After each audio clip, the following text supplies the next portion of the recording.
मैं देख सकती हूँ आपकी आंखों में बहुत आंसू। अफसोस है कि अनलकी कि मैं अपने बच्चों के साथ नहीं हूँ, मेरे बच्चे मुझसे जुदा हैं। ऐसा क्यों उसने किया? इसमें हमारी लाइफ में जो है ना वो सारा डिस्टर्ब जो है मेरी सास ने की है। मैं लूज़ करेक्टर हूँ। मेरे बाप की बात मुझे अभी तक याद है, आपको सब कुछ खिला सका हूँ अच्छे से अच्छा, लेकिन आपके बेटियों के नसीबों से हम माँ बाप नहीं लड़ सकते। माफ़ करना बड़ा मुश्किल काम है, लेकिन मैंने माफ़ कर दिया उनको भी। डिप्रेशन में आके, एंग्जाइटी में आके ख़ुद को आपने टॉर्चर नहीं देना। पूरे 1.5 साल के बाद उन्होंने साइमा को भी इसी तरह निकाला, उसकी भी एक बेटी छीनी। जब आपका जीवन साथी आपके साथ सही नहीं है तो फिर कुछ भी नहीं है। इंसानियत है तो सब कुछ है। अस्सलाम वालेकुम नाज़रीन, मैं हूँ मारिया बलोच और आप देख रहे हैं उर्दू वायरल। नाज़रीन, इस वक्त ठीक मेरे ही बैक साइड पे थोड़ा सा दूर एक खातून जो है वो बैठी हैं और वो बहुत ज़्यादा परेशान है और रो रही हैं। हम चलते हैं, उनसे बात करते हैं कि वो यहाँ पर अकेली इतनी ज़्यादा जो है वो धूप में, गर्मी में यहाँ पर बैठी हैं और बड़ी परेशान नज़र आ रही हैं। आखिर मामला क्या है, चलते हैं और उनसे बात करते हैं। अस्सलाम वालेकुम। जी वालेकुम सलाम। क्या हुआ है? आप कौन? मैं भी आप ही की तरह एक लड़की हूँ, मैं मीडिया से हूँ। मुझे बताएं, मैंने आपको वहाँ से देखा है, आप परेशान बैठी हैं और वो भी इतनी गर्मी में। क्या हुआ है? बेटा एक्सक्यूज़ में, आप इसको साइड पे कर दें और आप अपना ड्यूटी करें। आप नहीं, आप मुझे देखें आंटी, मैंने आपको देखा है यहाँ पे, आप मेरी आप ही जैसी हैं। आपने इतने अच्छे ड्रेस जो है वो वेयर किया हुआ है और अच्छा दिख रही हैं, मतलब किसी अच्छे ख़ानदान से है ना। जी और जी आप यहाँ पे बिल्कुल। इतनी गर्मी में परेशान बैठी हैं, मुझे बताएं शायद मैं आपकी कोई हेल्प कर सकूँ। आपकी स्माइल मुझे बहुत अच्छी लगी है, लेकिन ये है कि मैं यहाँ पे आई थी किसी काम से, तो फिर मैं बैठ गई यहाँ पे। मुझे अच्छा लगा ये नेचर और कुछ यादें, कुछ तल्ख यादें। कौन सी तल्ख यादें?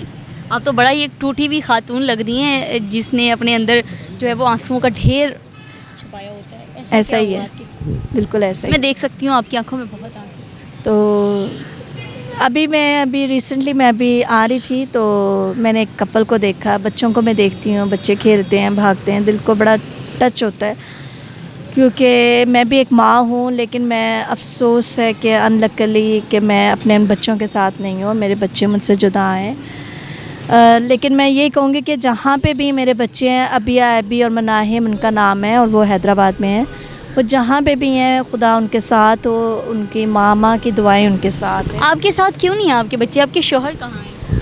मेरे हस्बैंड ने मुझे लेफ़्ट कर दी है। कब? 2005 में शादी की थी मेरे पापा जी ने, और फिर उसके बाद 2016 में उन्होंने लेफ़्ट कर दिया अपने। 11 साल में? बिल्कुल 11 साल के बाद उनको ख़्याल आया कि मैं सही नहीं हूँ, मैं लूज़ करेक्टर हूँ, और बिल्कुल उसके बाद उन्होंने मेरे साथ मैंने उन सिनेरियो में 2005 से लेके 2016 तक मैंने जिस तरह का क्रश टाइम गुजारा है वो मुझे पता है, या मेरे खुदा को पता है। और यहाँ तक कि मेरे जो एरिया वाले हैं वो भी ये कहते हैं कि, और मैं आपको ये भी बताऊं कि मैं एक टीचर थी सेंट बोनावेंचर्स में, हैदराबाद का सबसे बड़ा टॉप नामी ग्रामी स्कूल है, वहाँ की मैं टीचर हूँ। और कुछ अरसा मैंने वहाँ पे अपना फलेली में सेंट बोनावेंचर्स में एज ए कोऑर्डिनेटर मैंने असिस्ट की है, मैंने जॉब की है as a post of coordinator. और उसके बाद फिर मैं कुछ देर के लिए हम लोग सिटी स्कूल में मैं जॉब की, वहाँ पे भी मेरे इन लॉज का, मेरे हस्बैंड का। बात ये सारी बात है किले की। अगर किला आपका कायम है तो सब कुछ ठीक है, लेकिन जब किला ना कायम हो तो फिर मतलब आपके हस्बैंड ने आप पे जो है वो तोहमत लगाई कि आप एक जो है वो प्रोस्टिट्यूट हैं, आपका करैक्टर ठीक नहीं है। ऐसा क्यों उसने किया? देखिए, कोई भी आदमी अपनी बीवी पर, और वो भी स्पेशली जब उसके बच्चे हों, उस औरत में से 3 बच्चे माशाल्लाह, तो कभी भी ये जो है वो धब्बा उसके करैक्टर पर नहीं लगा था। तो ऐसा क्या हुआ था कि आपके हस्बैंड को इस हद तक की बात करनी पड़ गई? मैं आपको अभी भी मैं ये कहूँगी कि चले, मेरे हस्बैंड का नाम है हिस्केल है, मैं चले उसको फिर मैंने फिर भी माफ़ कर दिया कि चले कोई बात नहीं।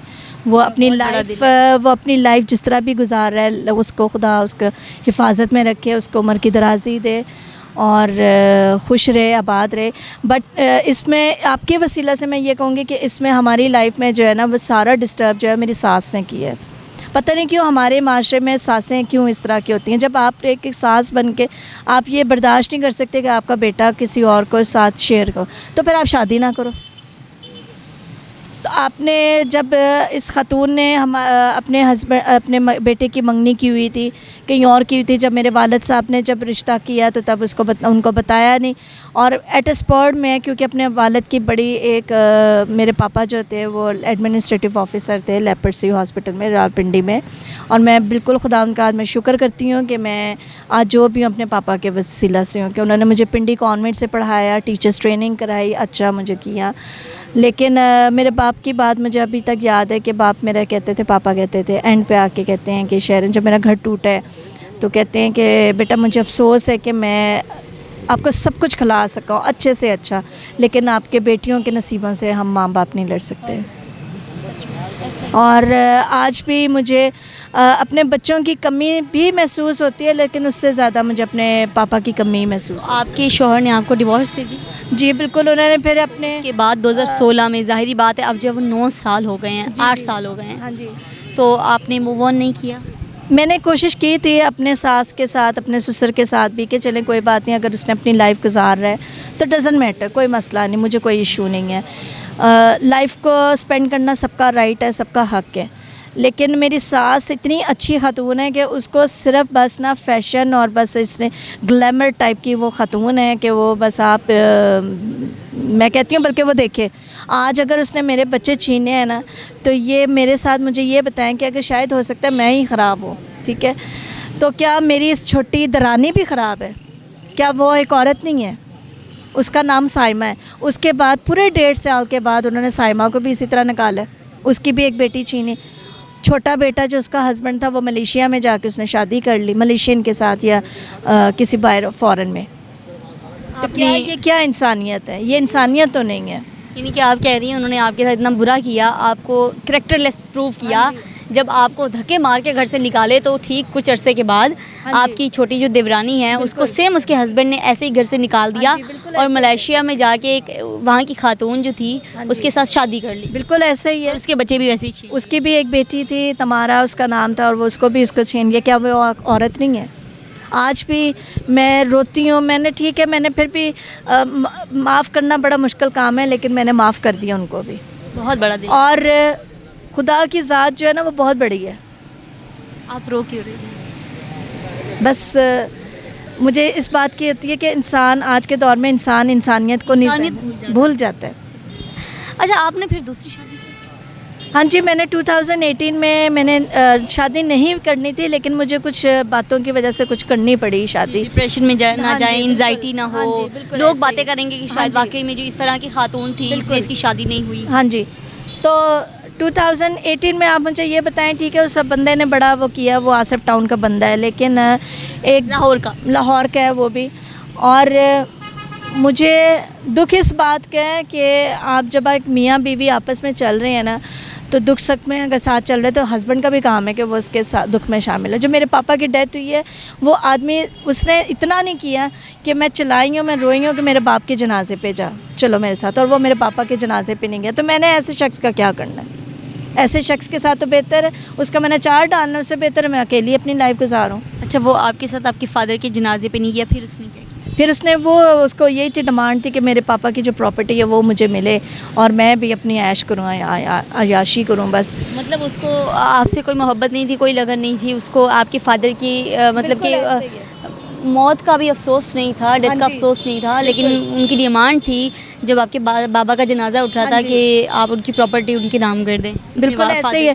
लेकिन मैं आपको इस चैनल से मैं ये बताऊं कि उनके इन लॉज जो है ना, मेरे जो इन लॉज हैं, उनके जो भाई हो गए या वालदा हो गए, बहुत अच्छी फैमिली है, बहुत अच्छी खातून है, और मैं आज भी उनकी तहे दिल से मैं उनका इज़्ज़त करती हूँ, रिस्पेक्ट करती हूँ। बट जिसके बात ये आती है कि जब आपका जीवन साथी आपके साथ सही नहीं है तो फिर कुछ भी नहीं है। बहुत अच्छी बातें करती हैं। Thank you so much. बिल्कुल ऐसे ही है कि जब आपका जो है वो लाइफ पार्टनर आपका साथ नहीं ना देता तो दुनिया कितना भी आपके साथ खड़ी हो जाए ना तो आप में ताकत नहीं होती, क्योंकि दुनिया आपके अगर अगेंस्ट खड़ी है ना पूरी, और वो एक आपका पार्टनर आपके साथ है ना, तो यकीन जाने आप पूरी दुनिया से लड़ सकते हैं। अच्छा, जो दूसरा आपका शोहर है उसने आपको डिवोर्स दे दी? उसके साथ मेरे क्लैशेस चल रहे हैं। मैंने अपना क्या कहते हैं अपना तो क्या सोच रही हैं आप उसके साथ जो है वो आगे कंटिन्यू करेंगी लाइफ या मूव ऑन करेंगी? No I moved on. मैंने सेशन कोर्ट में अपना वो किया हुआ है, अपना डाइवोर्स का केस किया हुआ है, तो hopefully in this month that will be wind up. हम दुआ करते हैं कि आप जो है हमेशा ऐसे स्ट्रॉन्ग रहें। बस बच्चे तो देखें एक ना एक दिन जब वो बालिग होंगे ना, बड़े होंगे, तो वो ज़रूर आपके पास आएंगे। आपने बस हिम्मत नहीं हारनी। आप बहुत स्ट्रॉन्ग और बहुत ब्रेव वुमेन हैं। तो अल्लाह आपका साथ दे, गॉड आपका साथ दे, और आप कभी हिम्मत ना हारें। आप अपनी लाइफ में बहुत ज़्यादा खुश रहें। Thank you so much. ठीक है, अब आपने परेशान नहीं होना। आप बिल्कुल, मैं आपको इसी चैनल से मैं बताऊं, आपको बात ये कहूँगी कि आपका, मैं बीइंग अ टीचर, मैं एक टीचर हूँ और मेरे पास 28 ईयर्स का एक्सपीरियंस है, और मैंने अपने हर स्टूडेंट को, हिंदू, पारसी, सिख, क्रिश्चियन, मुस्लिम, सबको मैंने पढ़ाया है। इन हाथों ने पढ़ाया है, लेकिन मैंने सबको एक ही लेसन दिया है, ह्यूमैनिटी। बिल्कुल, इंसानियत है तो सब कुछ है। बिल्कुल ऐसे ही हाँ है। जी। आप मेरे से बड़ी हैं, मेरी आंटी की एज की हैं, मेरी आपी की एज की हैं, तो बस मैं फिर भी आपके लिए दुआ करती हूँ। Thank you so much, thank you so much. और मैं देखने वालों को भी जो है बस एक रिक्वेस्ट कर दें कि उन्होंने भी ना, जितनी भी वुमेन्स हैं ना, जितनी भी लड़कियां हैं या कोई भी अपनी लाइफ में जिनके रिलेशन जो है वो ब्रेक हुए हैं, चाहे वो काफ़ी टाइम हो गया या रिसेंटली हुए हैं, उन्होंने हिम्मत नहीं हारनी, क्योंकि औरत बहुत पावरफुल है इस माशरे में, बहुत ज़्यादा। मैं यही कहूँगी कि भी आप अगर अपने, मैं भी एक औरत हूँ, मैं भी रोती हूँ कभी, कई दफ़ा ऐसा तो मैं ख़ुद तन्हाई में बड़ा डिस्टर्ब होती हूँ, रोती हूँ, ये वो।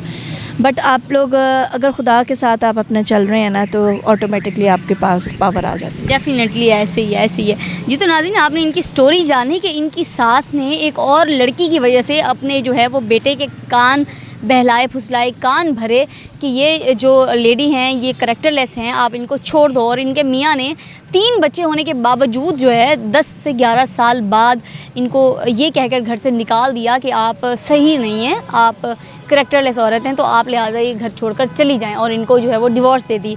और फिर इनकी जो है वो आ निकली, और इनकी जो है, कहना तो नहीं चाहिए पर होना भी नहीं चाहिए, इनकी देवरानी को भी ठीक उनके ससुराल वालों ने, उनके बेटे ने जो है वो इस वजह से छोड़ा कि उसका करैक्टर सही नहीं था, और बच्चे भी छीन लिए और मलेशिया जाके उसने दूसरी शादी कर ली।